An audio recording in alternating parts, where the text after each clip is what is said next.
Bonjour les amis.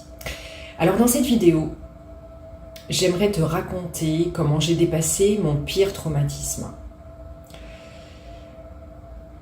Alors on vit tous des difficultés, des traumatismes, des fois même pendant l'enfance. J'ai vécu un traumatisme pendant l'enfance. On en vit plusieurs, c'est vrai. Mais il y a des traumatismes qui sont plus importants que d'autres.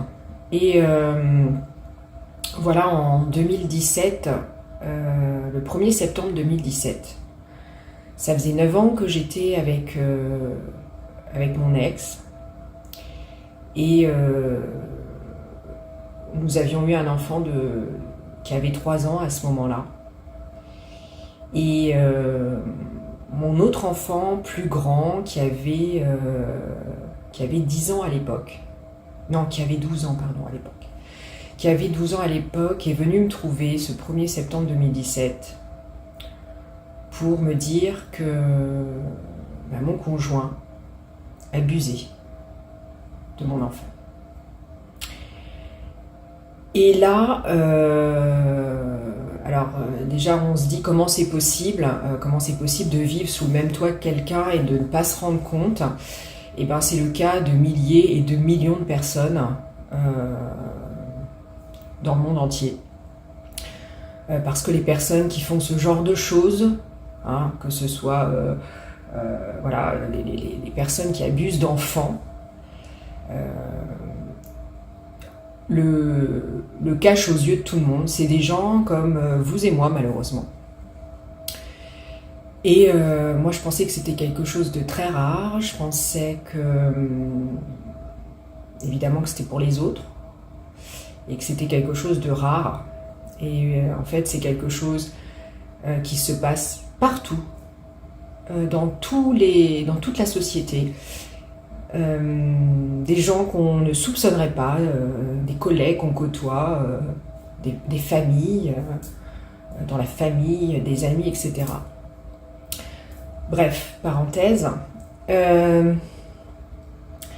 Donc en fait, ce qui s'est passé, c'est que j'ai su gérer l'urgence sur le coup. C'est-à-dire prendre mes gamins, jeter le mec, les mettre en sécurité, et puis faire les démarches, gendarmerie, etc.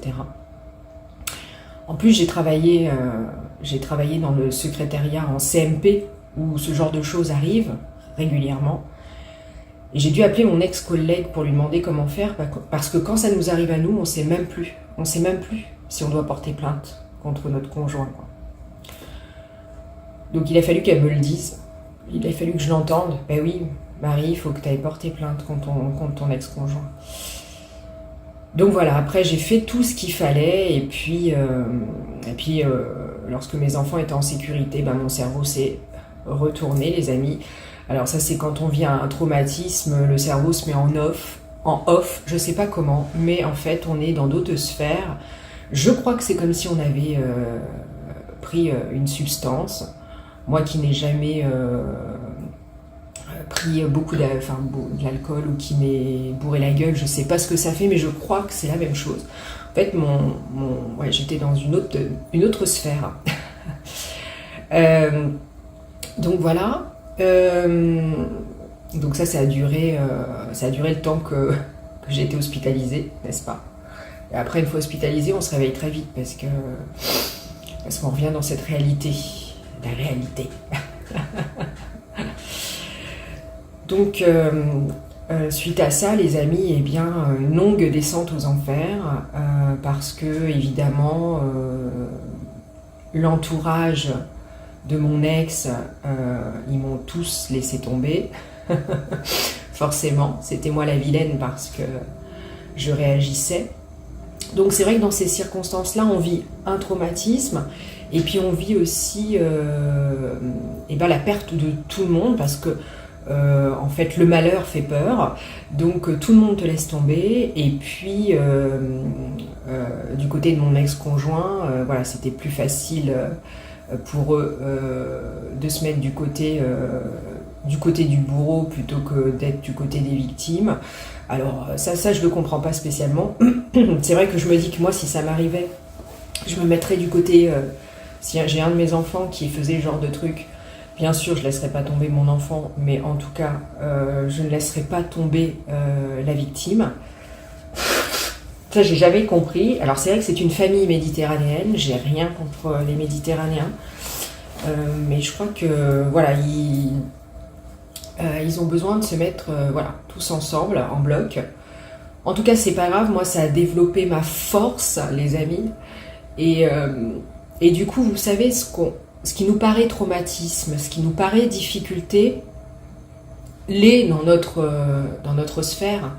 Mais au niveau de notre âme, c'est pour nous faire grandir. A priori, on aurait choisi nos difficultés. Et de toute façon, ce qui est sûr, les amis, on est capable de les relever. C'est ça aussi le message de cette vidéo. C'est tu es capable de relever ce qui t'arrive. Tu vois, si tu connais les jeux vidéo, eh bien, tu sais que tu as des paliers à passer, des difficultés à passer pour avancer. Dans la vie, c'est ça aussi. Tu vois, difficultés, traumatismes, on est capable de les dépasser. Même si on les voit comme quelque chose de monstrueux ou d'affreux, sur le coup, je me suis dit, c'est la pire chose qui peut m'arriver. Et effectivement, c'est la pire chose qui peut m'arriver. Parce que maintenant, les amis, rien... Même mes peurs, même mes difficultés, ça va être quoi à côté? Rien. Rien du tout. Oui, j'ai des peurs au quotidien, oui, j'ai des difficultés, oui, je suis triste. Mais à côté de ça, quand on touche à ton enfant, en plus quelqu'un de proche, quelqu'un en qui tu as toute confiance, eh bien après ça, il peut rien. Enfin, voilà. Tu sais que... Moi, je sais à présent que rien ne peut me foutre à terre. Je veux dire, à côté de ça, rien. Donc tout ça pour dire, on est capable de dépasser. Peu importe ce que tu vis, tu es capable de le dépasser. Alors après, ce qui s'est passé, c'est que évidemment,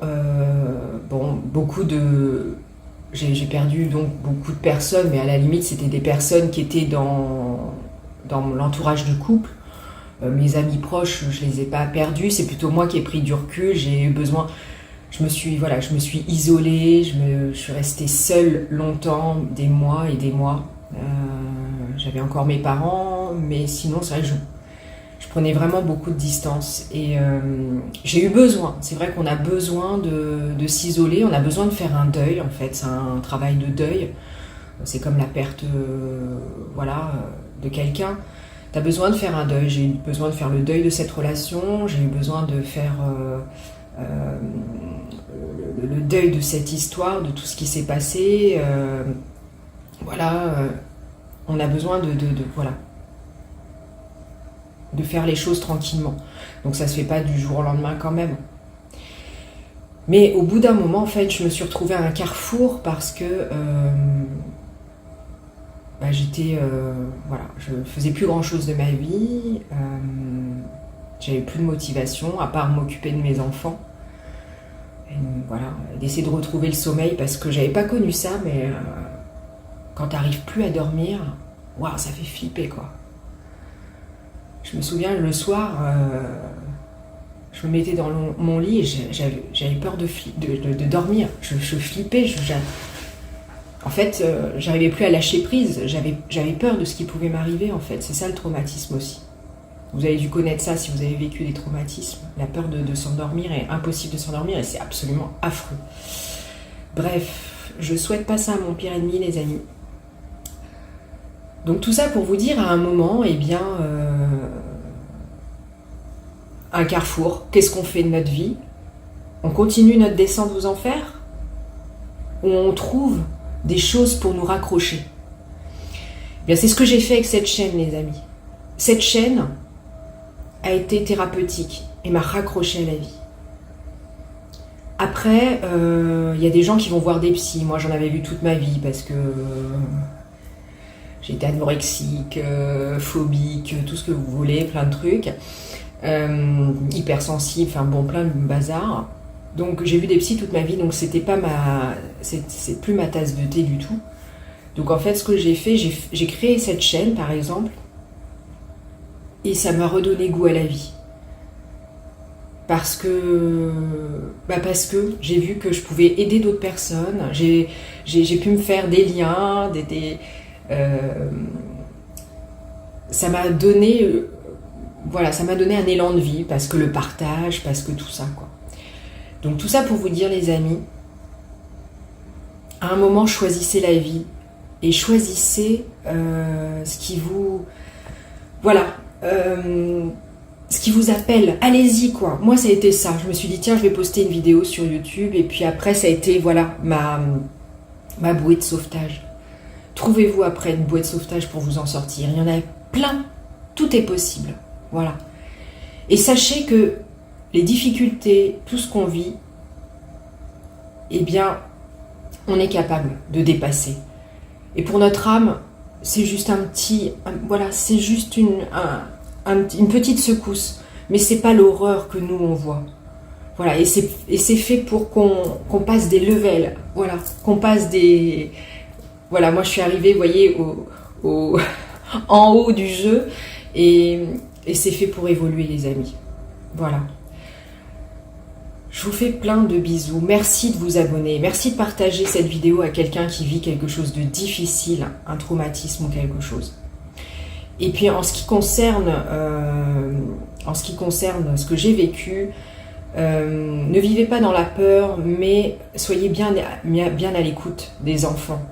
Parce que surtout dans nos familles recomposées, c'est mathématique, ça multiplie les risques de dérive comme ça, d'abus chez les enfants. Donc ne vivez jamais dans la peur, vivez dans l'amour, c'est important. Mais soyez à l'écoute de vos enfants. Ils sortent des fois des choses, et ce qu'ils disent, c'est la vérité. Et ce qu'ils disent, des fois ils ne le répètent pas. Donc soyez à l'écoute. Je vous aime, les amis. À très vite pour une nouvelle vidéo.